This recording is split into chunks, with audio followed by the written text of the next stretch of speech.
Hey now, welcome to the debut podcast of Deadology. I'm your host, Howard Weiner.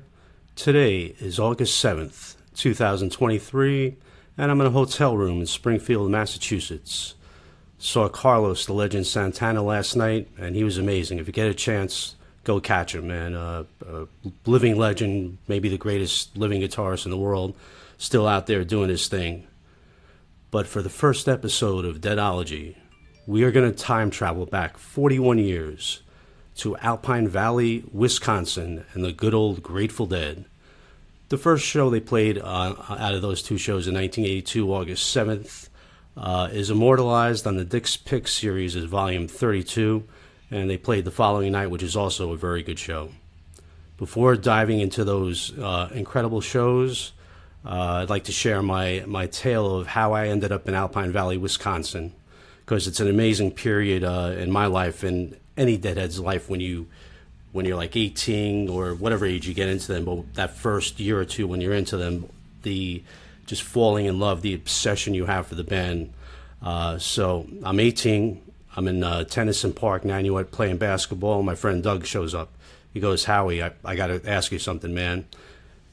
Do you want to see the Grateful Dead in Alpine Valley, Wisconsin next week? Imagine how freaking hot Garcia is going to be in the Midwest." And that's all it took, man. I was all in. We had just seen a bunch of Jerry Garcia band shows, Music Mountain, Capitol Theater, New Haven in the summer of '82. And I had seen 6 Grateful Dead shows up to that point, man. But I was so excited to go out west for that show. I had never been out west. And I hadn't been as far west as Pittsburgh, let alone the Mississippi River. So the whole road trip was extremely exciting. On the morning of August 6, 1982, I was driving in my maroon 1978 Chevy Caprice Classic, picked up Doug and 3 other Deadheads. Everybody brought clothing, whatever they needed, and everybody brought a part of their bootleg tape collection, because for 16 hours, we were just sharing the best versions of different shows, different songs, and the whole ride we were trying to one-up each other. Like, you got to check out this Scarlet Fire, you got to check out this China Cat. So it made for an incredibly fun 16-hour adventure getting out to Wisconsin. I think we pulled over in an Illinois rest area, caught a couple hours of sleep, drove into Wisconsin on August 7th, and we got a little cabin about 5 miles outside of East Troy, where Alpine is, in a beautiful resort town, Lake Geneva, and had a set up camp there, and then it was off to the show. And man, what a show it was. So the 2 songs I most wanted to hear were Music Never Stopped and Sugaree. I'd been listening to a lot of 1977 tapes at the time, and those were two songs I'd yet to catch at my first 6 shows. So what do you think they opened the show with? Music Never Stopped, which was a rarity for that time period. And I was out of my mind in excitement. They go into the jam, and then they didn't complete the jam. I've never heard of that before. And they go into Sugaree. It was like a dream. I couldn't believe it was happening. And after Sugaree, they went back and played the end of Music Never Stopped. So it was the first time they ever did that. I mean, I was just out of my mind with excitement. But the truth of the matter was that they weren't great versions. But the rest of the show would more than make up for that. But this is one time where the excitement way exceeded the performance. But man, it's still an amazing thing. Music, Sugaree music. I don't know if I recovered the rest of the night from that opening. And it was a night of combinations. Weir follows up with an Uncle River. And, they're getting into a nice flow of a typically hot first set. Very, very good jam in the Big River. It Must Have Been the Roses followed that. We're up to 6 songs now. Garcia's voice on this night was a little off. You could hear Healy's putting in some reverb to help him out. And after Roses, CC Rider, great little blues jam by Garcia at the end. Weir with his slide guitar work. Ramble on Rose was very cool. Garcia's really starting to heat up now. Great little jam in the middle. And then another combination from Weir. This is the 3rd Weir combination. You get to Beat It Down the line into On the Road Again. And On the Road Again is definitely a rarity. I think they only played it electric 7 times. 1982 was a very rich year for the song repertoire of the Grateful Dead. You got the Reckoning songs. They started playing some of the Reckoning songs electric.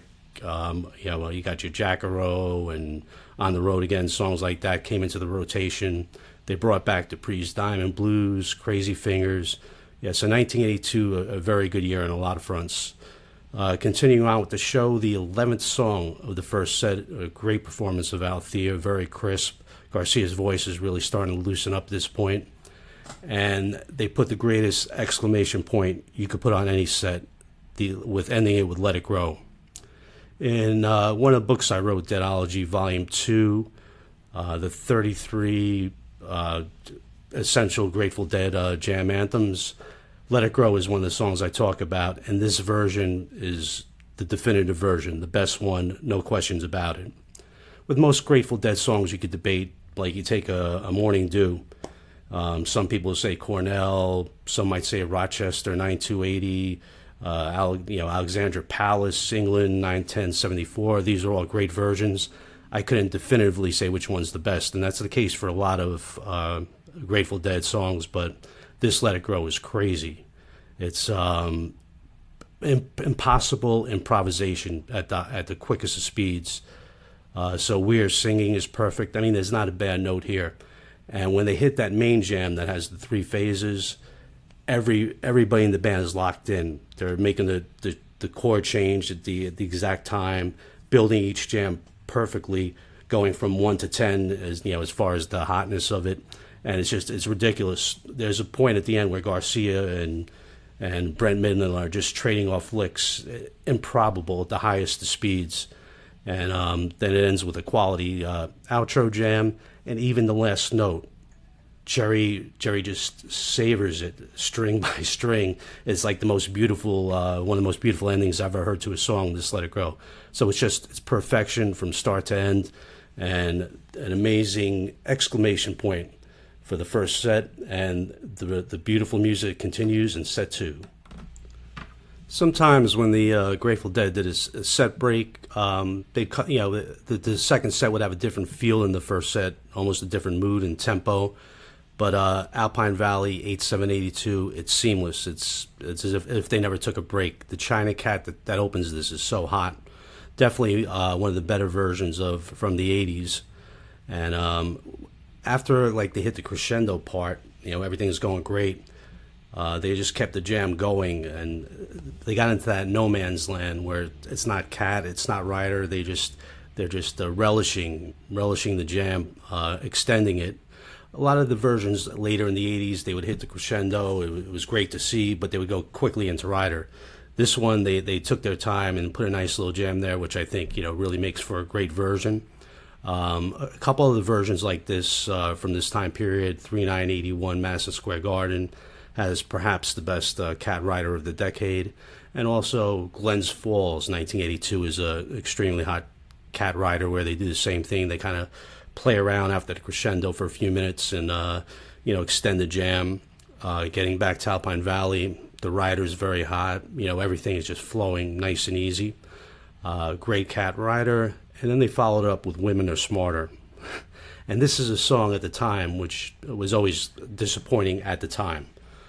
Because you would hear Women Are Smarter, and my first thought would be, oh, great, they're playing Iko Iko, and because we didn't know, they were doing Women Are Smarter, and then all of a sudden they're singing this song, Women Are Smarter. It never really took hold with me. As I was touring, I never got all that excited about the song, but listening back to it on CD or whatever your listening device is, this is an incredible version of Women Are Smarter, as are most of the ones from 1982. The band is so into it. You could just hear Brent and Phil playing all these little funky riffs. Garcia is totally in. Great jams. Weir always was huge on this song. It was a nice little show, always a nice showpiece for him. He enjoyed playing it. But I think as the years went on, the band kind of lost their enthusiasm for it. But I'd say the first 5 to 10 versions of Women Are Smarter are extremely hot. So yeah, check this one out. You'll be like, wow, if you haven't heard 1982 Women Are Smarters. Definitely a cool version. And then they slow things up, get in another Jerry ballad, "Ship of Fools," another nice version. Jerry's voice just a little off, but he's still singing his heart out on it.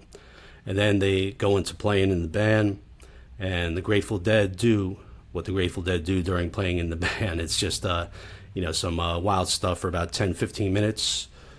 But the best part of this is the return of playing in the band after drum space. So we got drum space and a real nice, well-developed wheel. It's another excellent version. If with this Dick's Picks 32, Dick knew what he was doing. He always picked shows for certain reasons, and this show is just loaded with great versions. So once again, the singing's on, and just everything tempo's right, and it's a nice slow wheel. And then they return it to playing, and my God, this playing, they if there was a roof on Alpine Valley, they would have ripped the roof off the place. It's just a romping, stomping, playing in the band where the band's just going on, and Garcia's wailing after they sing the final chorus. So it's definitely one of the best reprises of playing in the band. And then lo and behold, I'm out there in the audience hoping for the dew, and bam, they hit the note for Morning Dew. Man, it was so exciting. Just a great to be out there on this day with the sugary music to open that great Let It Grow, and then you get the Holy Grail, Morning Dew. And at this point, Garcia's singing pretty good. His voice is really loosened up at this point.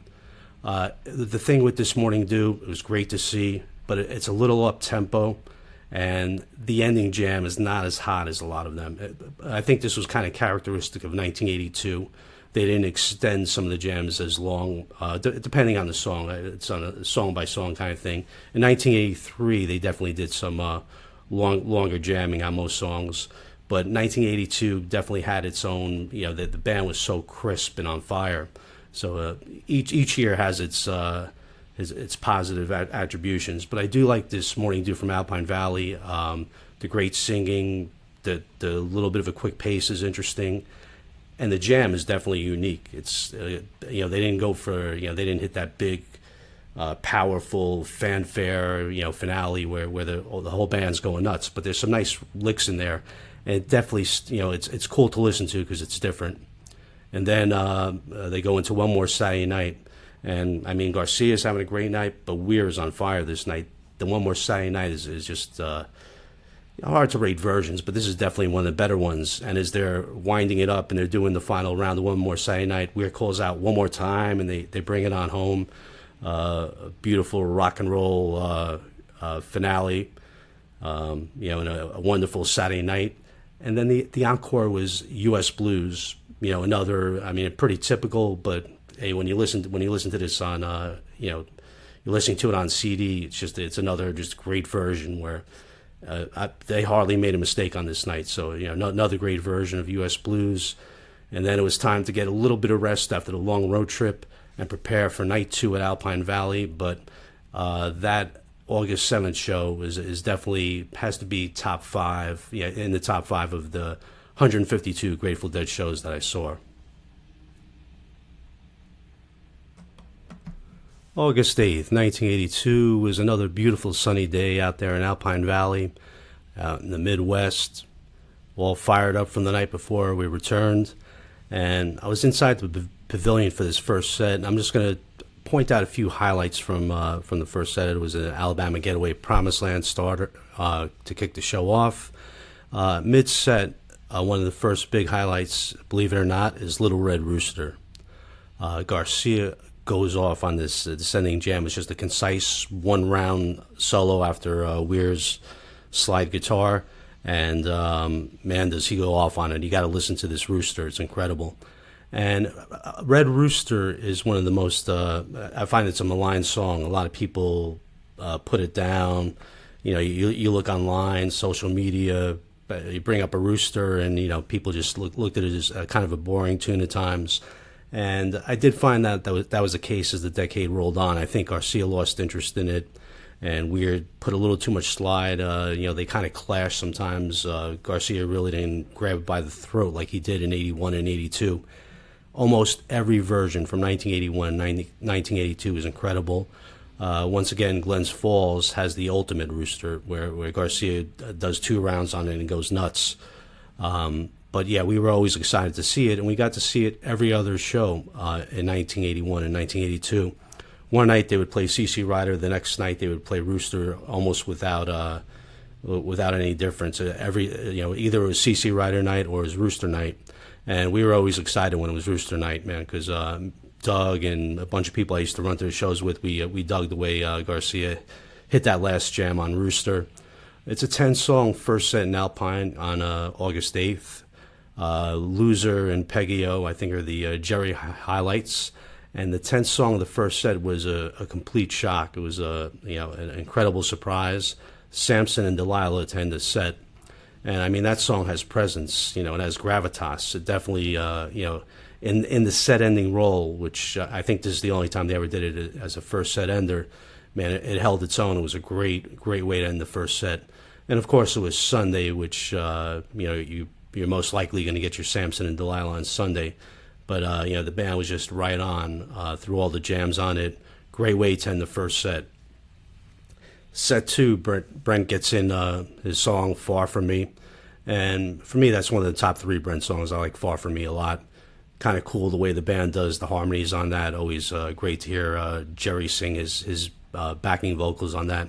Good tune. And then Alpine Valley was enlightened, and they got Scarlet Fire, and we were so excited to see Scarlet Fire. But once again, to be honest about it, it wasn't a spectacular version. It was good. 1982 Scarlet Fires are not on the level of 1983. 1983, they really dug in and jammed it out a lot longer. But for a good 1982 Scarlet Fire, I think you could. Norfolk's a pretty good one.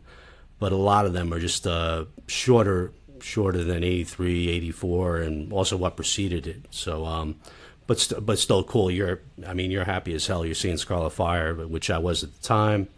Then they went into Estimated. It's a pretty cool version of Estimated. I listened to it again. I was kind of surprised how hot it was, and they did a long outro.